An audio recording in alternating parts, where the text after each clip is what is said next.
Buen día, soy la doctora Ivonne Benítez, parte del equipo técnico de la DIGER, del Ministerio de Salud.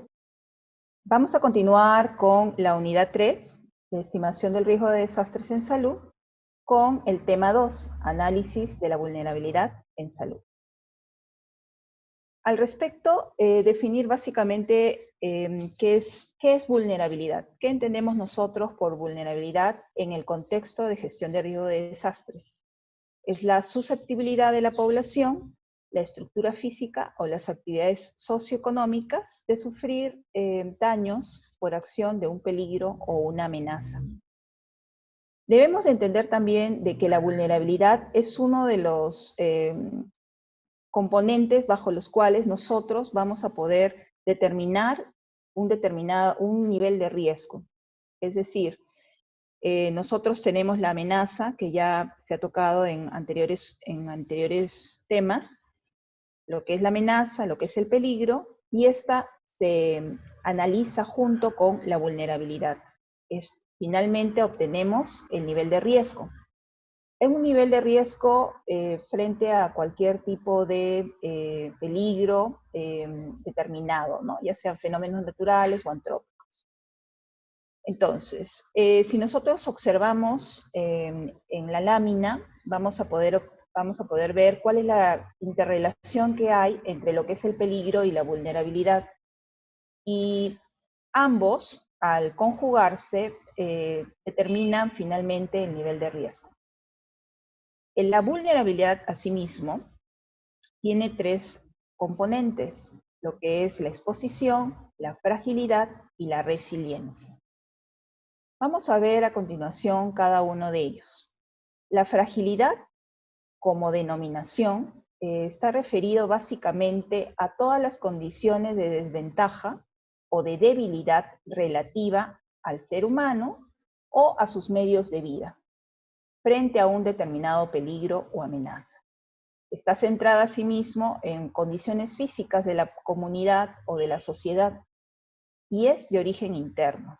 Esto es algo muy importante que tiene que quedar claro, es que básicamente la fragilidad se relaciona con todo el tema interno, las condiciones propias, ya sea de la sociedad, ya sea del individuo, ¿ok? Y por ejemplo, tenemos, solamente son algunos ejemplos que voy a mencionar, las formas de construcción, ¿ok?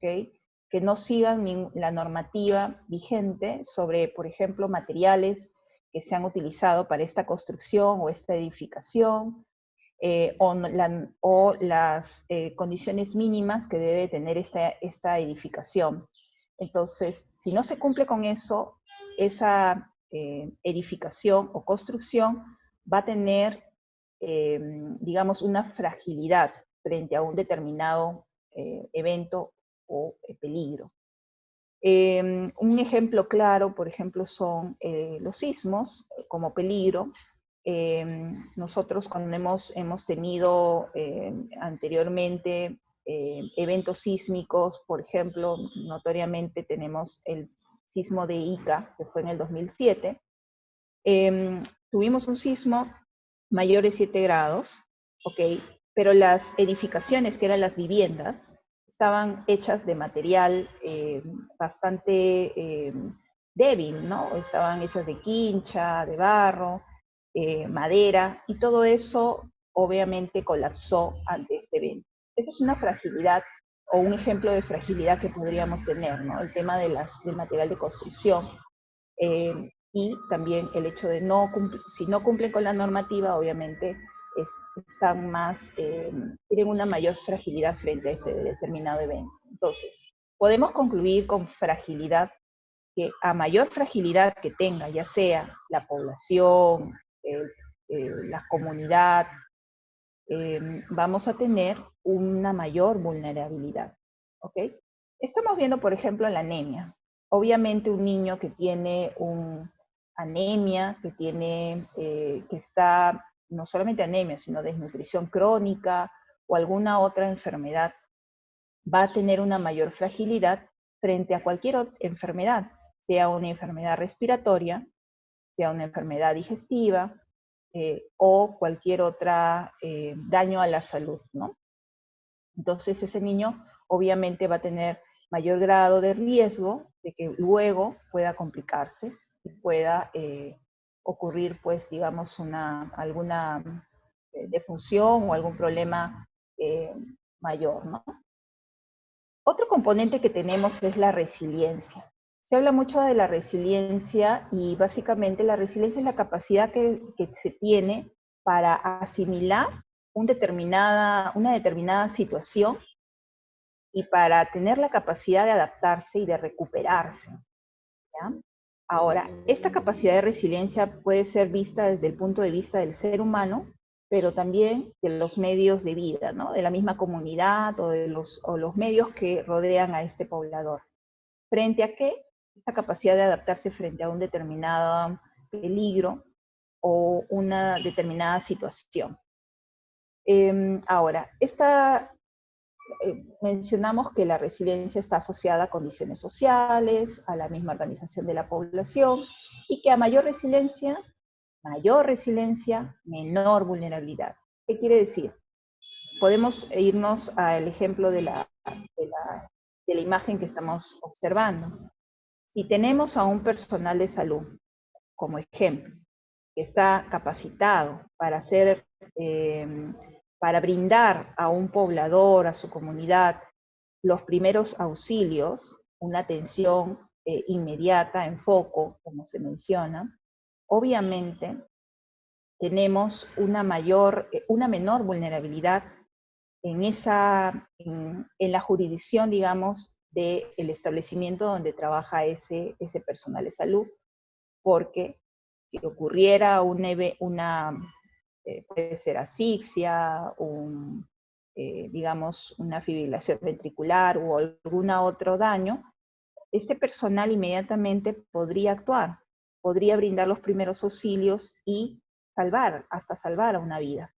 Entonces, se menciona que a mayor capacidad de respuesta, a mayor capacidad de reponerse, vamos a tener una menor vulnerabilidad. Otro ejemplo, si no vamos a la persona, sino a una comunidad, tendríamos la comparación entre una comunidad que está totalmente organizada, imagínense ustedes, ¿no? Un centro poblado que todos los años está expuesto o tiene el peligro de, digamos, huaicos o deslizamientos o movimientos de masa, ¿no?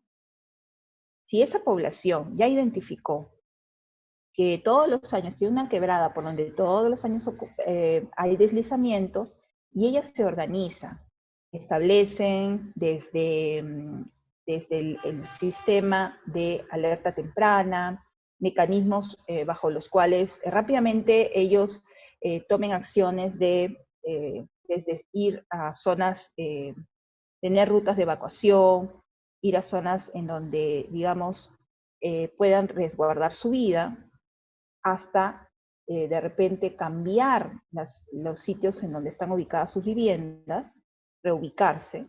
Entonces, esta población estaría mucho más, digamos, organizada, tendría una mayor resiliencia, capacidad de adaptarse, que una comunidad, en cambio, que no tuviera esa capacidad.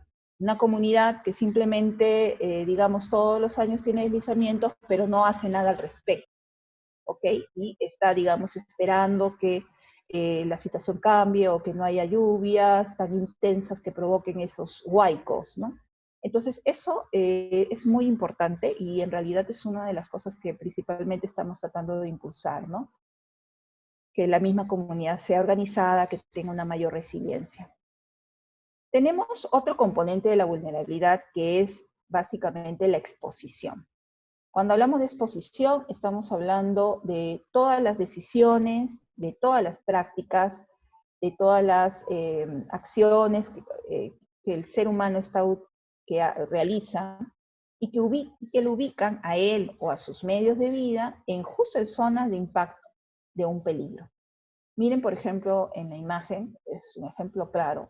Estamos viendo una ciudad, unas edificaciones que están básicamente en una zona en donde hay movimientos de masa, donde obviamente ante un incremento de las lluvias va a ocurrir un daño, y están justo en esa zona.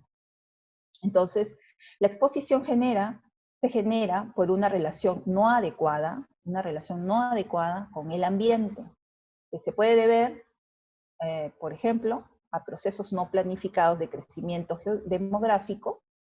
Un claro ejemplo, lo que vemos en muchos asentamientos humanos. Hay una gran cantidad de viviendas que obviamente la población que ha migrado se coloca, digamos, en zonas de alto riesgo, de zonas que tienen, digamos, el peligro está ahí latente. Pero bueno, por ese crecimiento no planificado de las ciudades, crecimiento desordenado, demográfico, pues existe una mayor exposición a un daño.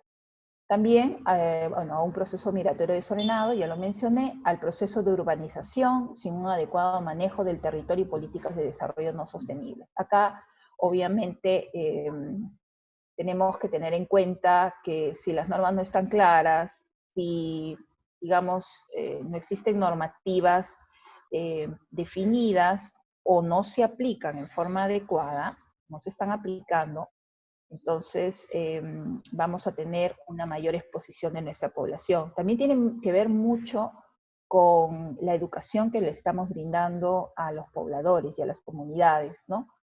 Digamos, si una población, un poblador, una familia, sabe exactamente que el ubicarse en una zona de alto riesgo, una zona en donde está justo en una quebrada, obviamente si se les educa, se les enseña, se les sensibiliza, creo que lo pensarían más veces antes de poder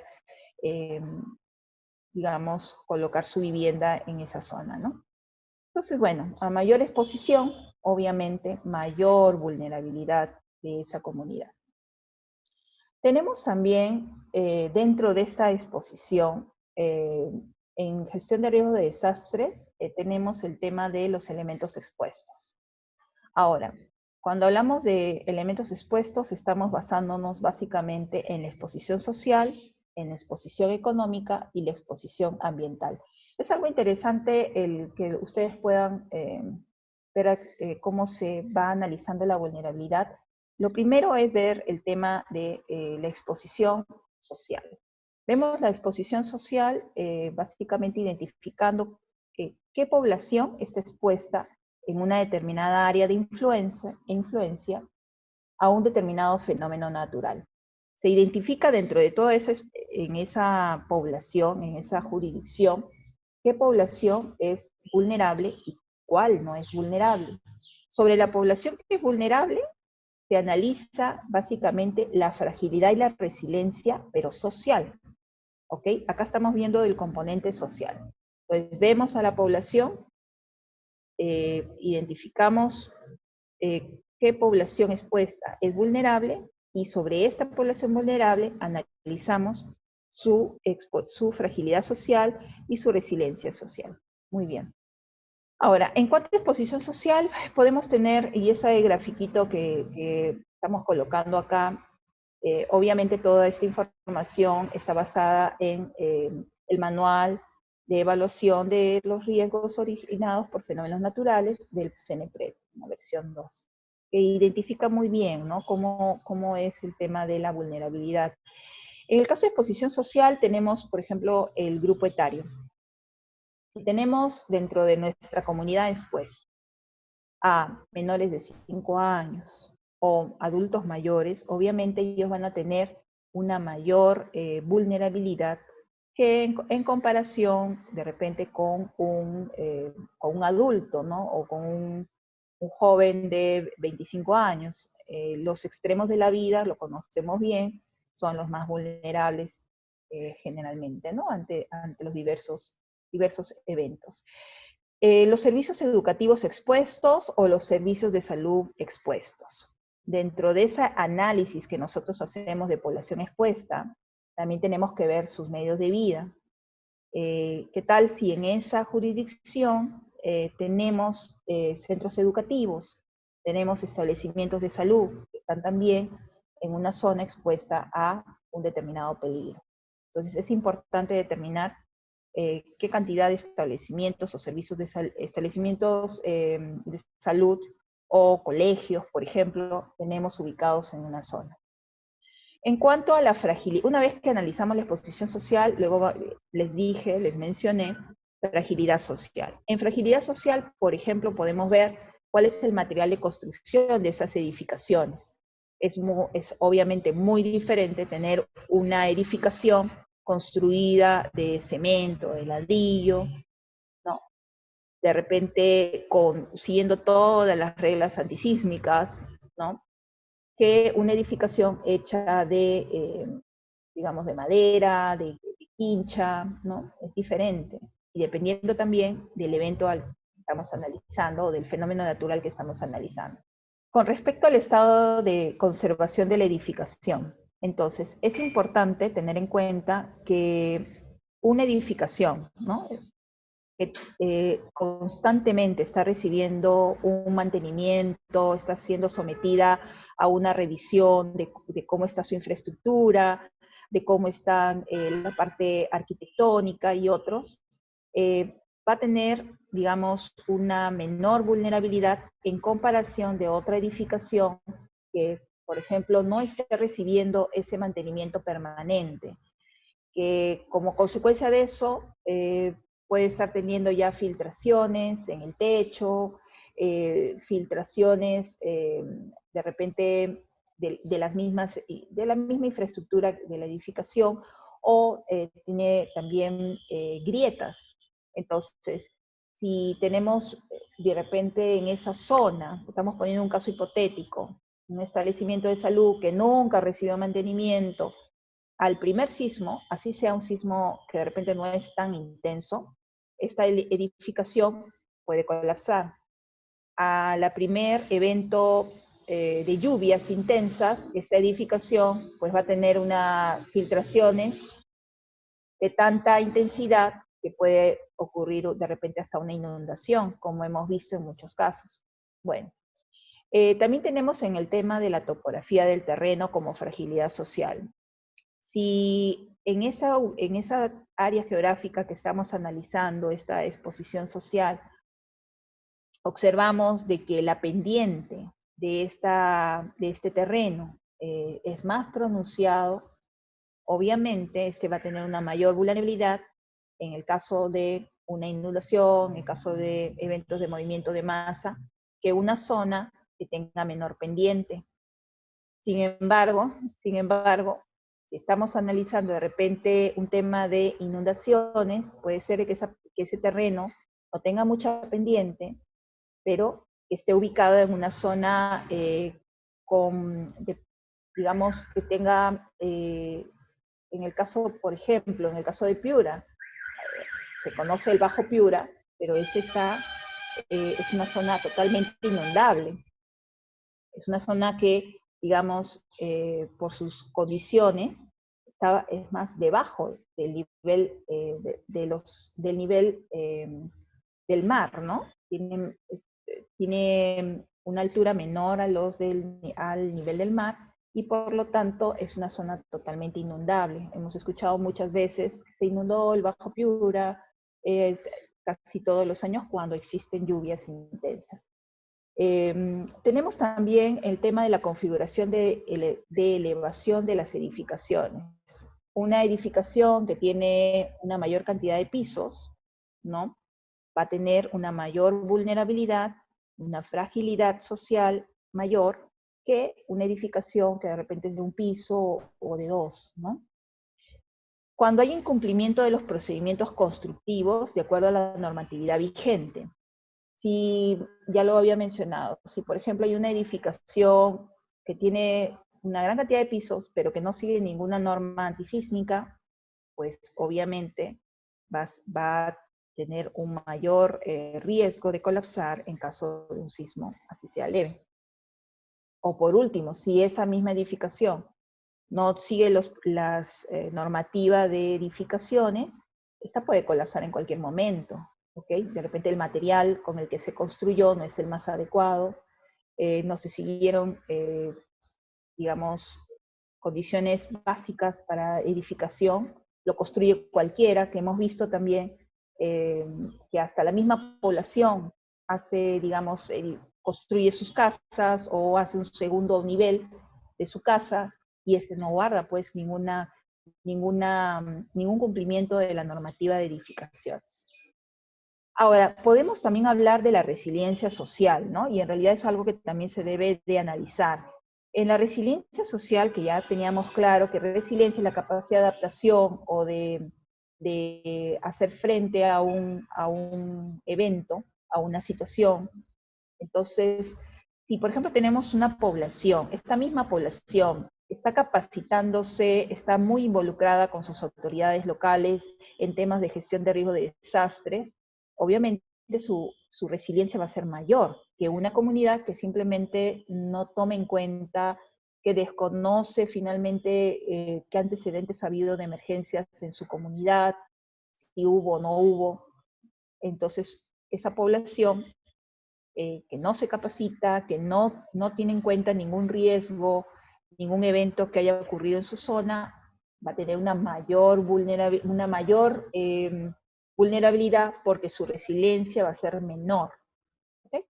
Bueno, en cuanto al conocimiento local sobre la ocurrencia pasada de desastres, es parte de lo que he mencionado. Si la misma comunidad no conoce qué eventos ha ocurrido anteriormente o simplemente no está interesada, su resiliencia va a ser menor que una comunidad que ha aprendido a través de su experiencia, a través de los antecedentes de emergencias pasadas, de desastres pasados, ha aprendido, ha tomado eso como un aprendizaje para no volver a repetir los mismos errores.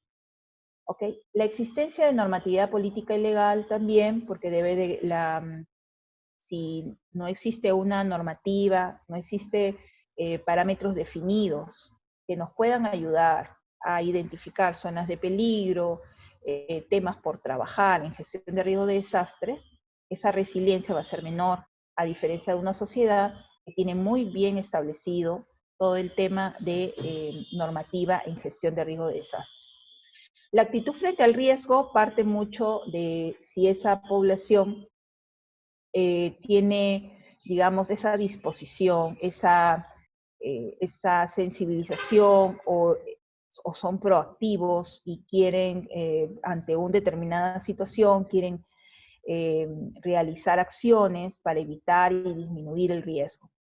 También, si tenemos esa situación, su resiliencia va a ser mayor. Y las campañas de difusión, que también es otro ejemplo, obviamente, cuando la población no va a aprender por sí sola, no, en realidad acá también hay un tema de un compromiso de todas las instituciones, sean públicas y privadas, de hacer la difusión respectiva de las acciones que deberíamos tomar todos, de las responsabilidades que cada actor dentro de una sociedad realiza. Entonces es muy importante la difusión de toda esta normatividad, de todas las acciones, y que a veces sí lo hemos visto cuando han habido emergencias graves o complicaciones, ¿no? Hemos visto esa difusión que se hace en la comunidad, ¿no? O en la población en general. Cuando hablamos de exposición económica, básicamente es identificar todas las condiciones económicas o toda la infraestructura expuesta dentro del área de influencia de este fenómeno natural. Entonces, identificando estas actividades económicas o infraestructura expuesta, vamos a determinar cuáles son los vulnerables y cuáles no, y sobre esos es similar a lo que ya hablé en exposición social. Analizamos la fragilidad y la resiliencia, pero económica. Acá estamos viendo todo el componente económico, ¿ok? Si, por ejemplo, estamos viendo la exposición económica, vamos a localizar, lo primero, la edificación. Localización de la edificación, por ejemplo, una edificación que esté ubicada cerca de de un determinado peligro, de una determinada amenaza, por ejemplo, cerca de una quebrada, cerca de un río que toda la vida se inunda, obviamente su exposición va va a ser mayor y va a tener una mayor vulnerabilidad, por lo tanto. En cuanto al servicio básico de agua potable, saneamiento o servicios de las empresas eléctricas expuestas, que menciona ahí en el ejemplo, básicamente es identificar todos los servicios básicos, servicios de agua, servicios de electricidad, etcétera, que puedan estar ubicados cercanos a el punto de peligro, ¿no? Es decir, si están cercanos, por ejemplo, a un río, si están que siempre causa inundaciones o cercanos a una quebrada. También tenemos, por ejemplo, el servicio de las empresas de distribución de combustible y gas o de transporte, que es la misma situación. Tenemos que identificar bien en todas esas actividades económicas qué servicios se encuentran ubicados en esa área que estamos analizando y determinar qué tan cercanos son, qué porcentaje de ellos tenemos, exactamente dónde están ubicados. Tenemos también, en el caso de exposición económica, el área agrícola. Obviamente la agricultura es también uno de las actividades económicas muy importantes que es necesario identificar, porque obviamente si tenemos una mayor cantidad de hectáreas expuestas que van a ser afectadas frente a una inundación o frente a un movimiento de masa, pues la repercusión económica va a ser mayor y por lo tanto mayor vulnerabilidad. El servicio de telecomunicaciones también es sumamente importante, sigue la misma lógica de los servicios. Tenemos también que analizar la fragilidad económica y la resiliencia económica una vez que analizamos la exposición económica. Y en realidad, cuando estamos analizando la fragilidad y la resiliencia, es algo similar a lo que hemos hablado en fragilidad, en exposición social. Tenemos que ver el tema de material de construcción, el estado de conservación de las edificaciones, su antigüedad, ¿no? Obviamente una edificación que es, digamos, que tiene menos de 5 años, entendemos que está construida siguiendo toda la normativa, va a tener una menor fragilidad que una edificación que ha sido construida hace más de 60 años o más, ¿no?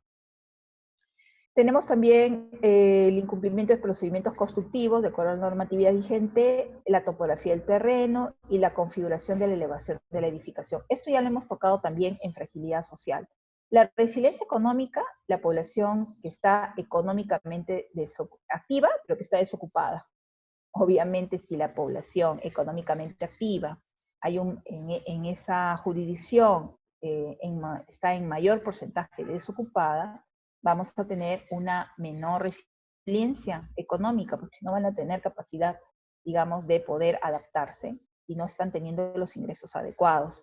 Si el ingreso familiar promedio también al mes es bajo, muy bajo, obviamente también va a haber una menor resiliencia económica de esa población, que tanto se están organizando y que tanto está desarrollándose la capacitación de las instituciones de esa zona.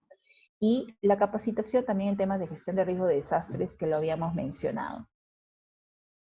También tenemos ya uno de los últimos puntos es la exposición ambiental. En el caso de la exposición ambiental, básicamente es determinar todos los recursos renovables y no renovables que están expuestos y seguir la misma lógica de lo que hemos conversado. Es decir, determinar cuáles son los vulnerables y sobre esos vulnerables analizar la fragilidad y la resiliencia ambiental. Cuando hablamos de exposición ambiental, podemos tocar, por ejemplo, el tema de la deforestación. Obviamente, si tenemos una zona, una jurisdicción en donde hay un mayor grado de deforestación, digamos, una tala indiscriminada de árboles, y justo que sean en una zona en donde hay una pendiente grande, ya sabemos que lo que va a ocurrir es que el suelo no va a absorber adecuadamente el agua y va a haber mayor riesgo de movimientos de masa. Las especies de flora y fauna por área geográfica.